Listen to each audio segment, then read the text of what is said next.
सदाशिव का अर्थ है सदा काल से होते आए शिव योगी अथवा सर्वकाल में कल्याण स्वरूप महान योगियों की सर्वोच्च अवस्था, जिन्हें शिव के नाम से सब जानते हैं।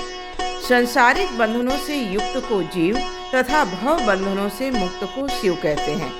शिव शब्द के कल्याण, मंगल तथा क्षेम आदि अनेक अर्थ हैं। आत्मा को भी शिव कहा जाता है। बौद्ध धर्म में इसी सदाशिव अवस्था को सम्यक बुद्धत्व अवस्था कहा गया है।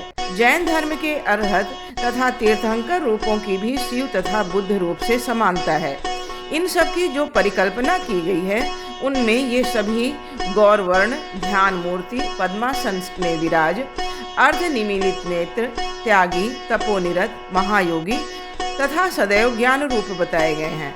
वायु पुराण में सदाशिव के 28 अवतारों का वर्णन है, जो प्रत्येक कल्प में एक एक करके हुए हैं। इसका अर्थ यह हुआ कि पूर्व काल में 28 सदाशिव हुए हैं। बौद्ध धर्म में 28 बुद्धों तथा जैन धर्म में 24 तीर्थंकरों का वर्णन पाया जाता है। जैन ग्रंथों में उल्लेख मिलता है कि प्रथम तीर्थंकर भगवान ऋषभदेव 10,000 योगियों के साथ अंत में कैलाश चले गए थे। तिब्बत का कैलाश अंतिम सदाशिव योगीश्वर का सिद्ध पीठ था। हिंदू जनता आज भी कैलाश को अपना परम तीर्थ मानती है। कैलाश मानसरोवर हिमालय का ही एक भाग है। वहाँ शिव का निवास होने से ही उनके मस्तक पर गंगा की स्थिति की परिकल्पना की गई। भगवान शिव दिगंबर हैं। पूर्व दिशा के अंत पर नाग तथा पश्चिम के अंत पर सर्प रहते हैं। स्मरण रहे कि नाग और सर्प दोनों में बहुत फर्क होता है। वे ही उनके भूषण हैं। हिमालय की तराई में वृषभ बहुत पाए जाते हैं, अतः वृषभ शिव जी का वाहन बताया गया है। पर्वतों पर रहने के कारण उन्हें गिरीश कहा गया। गिरी का अर्थ पर्वत होता है। पहाड़ों के ईश्वर को गिरीश कहते हैं।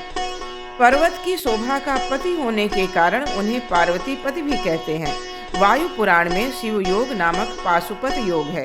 शिव योग के वर्णन में लिखा है, पद्मासन, तनी हुई छाती, सीधा मेरुदंड, सीधी ग्रीवा, उन्नत ललाट, अर्ध निमीलित नेत्र तथा नासिका के अग्रभाग पर दृष्टि रखने वाला रूप ही शिव का स्वरूप है। उपर्युक्त विवेचन के आधार पर यह निष्कर्ष निकलता है कि वैदिक धर्म या हिंदू मत के अनुसार भगवान सदाशिव ही मंत्र शास्त्र आदि के आविष्कारक और प्रवर्तक हैं।